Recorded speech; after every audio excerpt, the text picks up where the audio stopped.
Hello, welcome back to Making Money Manageable with Alan Dembski and Juliana Janson from Buffalo First Wealth Management. Today, we have a topic that has come up in recent weeks with clients, how couples can get on the same page about money.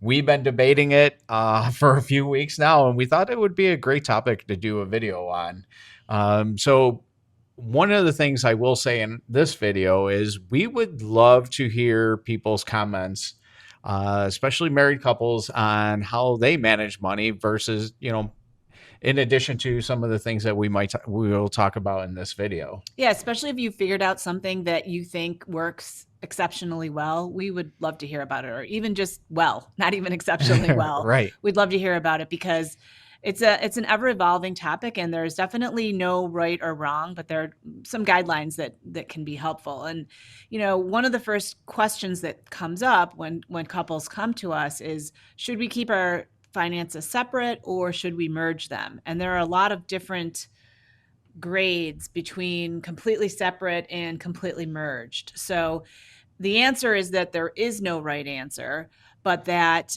prior to marriage, it's always best to really get in depth with what is going to work best and try to try to come to some happy medium, because we've talked about this on other videos.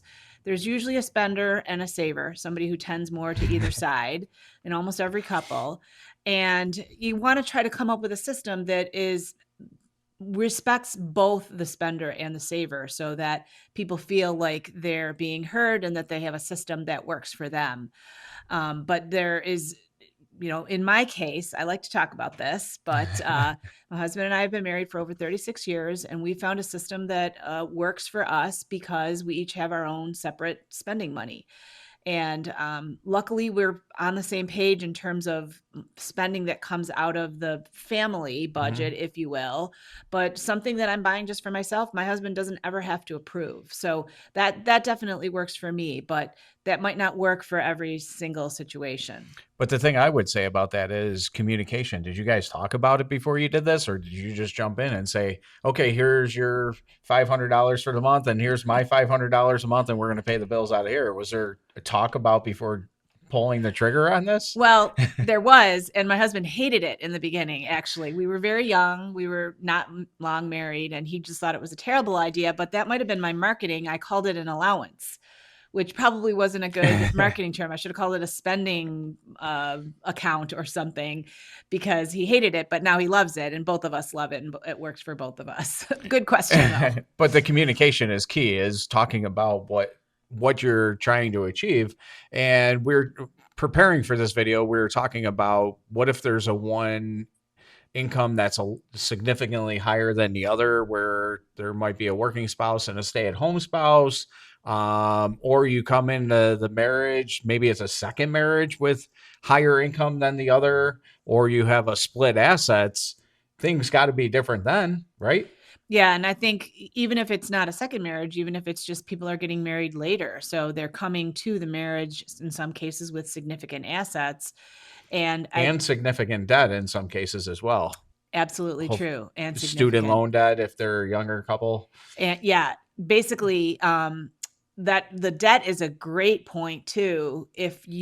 Some people are more comfortable carrying debt than others. So that's another communication point where you need to make sure that each couple is able to sleep at night, because you don't want someone who's really comfortable carrying debt signing the couple up for some debt and having the other partner say not sleep at night. And that does actually happen in some Right. instances, because some people were, in some cultures, you're brought up debt is not a good thing, and it could cause a lot of stress if you don't have an equal approach to it.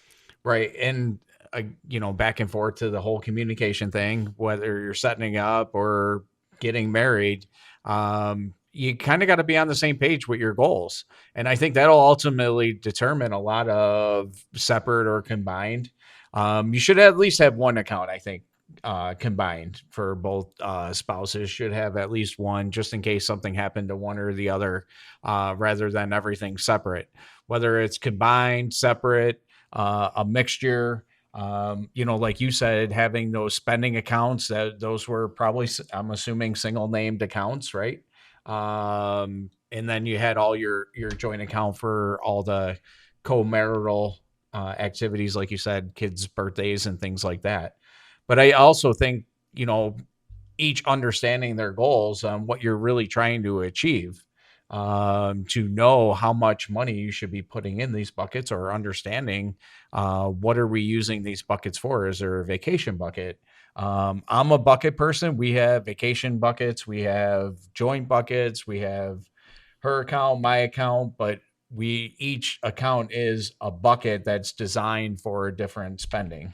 And that's been proven. The bucket strategy has proven to be very effective in terms of keeping people on track. It's part of the financial planning process too. When we embark on a financial plan with clients, we talk about what are your long-term goals so that the proper buckets, savings vehicles can be Right. set up to fund the vacation, to fund the kids' college, if that's something that's important to you, to fund a retirement home, and to fund in some cases an early retirement. You want to make sure that the couple is on the same page in terms of, are we working till we're 67 or 70, or are we shooting to retire in our late 50s? Because that can drive the spending. That Right. goal, having that goal out there as something that you're working toward, can drive the spending, so that spending on other things that might sabotage your budget are not going to be as attractive if you know that that's going to hurt the travel goal, and we won't be able to take the trip that we want to take.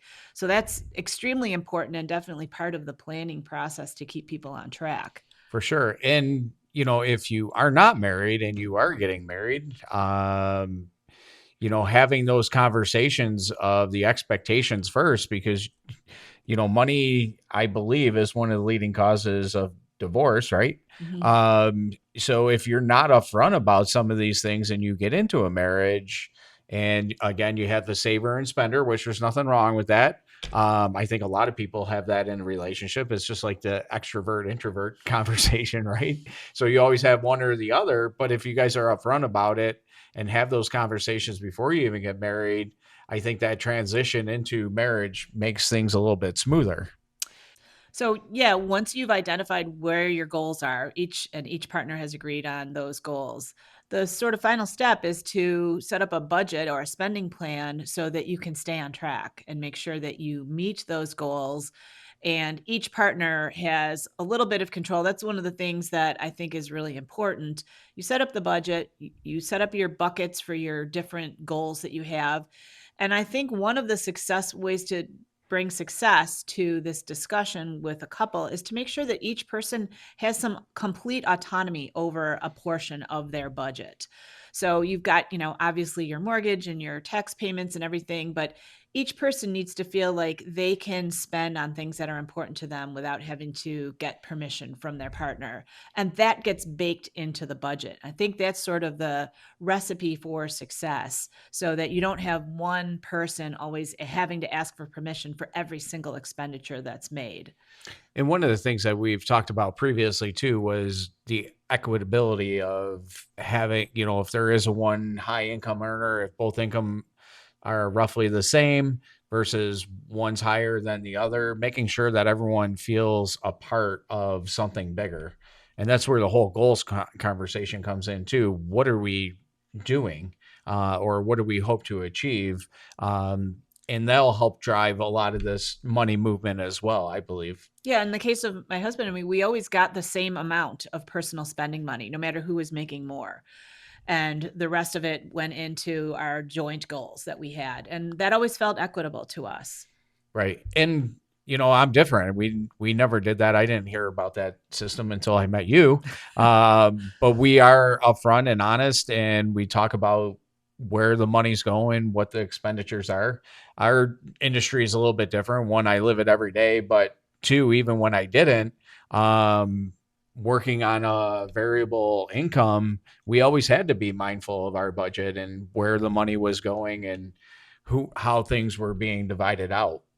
But it came down to understanding where the money's going and kind of where the income is coming from as well. Yeah, and ties back to the budgeting and making sure that you're keeping track of it and making sure that each goal is being met based on your income that's coming in. So we would really love to hear what you do with you and your spouse with making the money decisions and the money expenditures, if you will. We always talk about savings in our industry, but um, this conversation of it having expenses separated out or together is one of the leading discussions that we have as well. Yeah. Let us know. Thank you.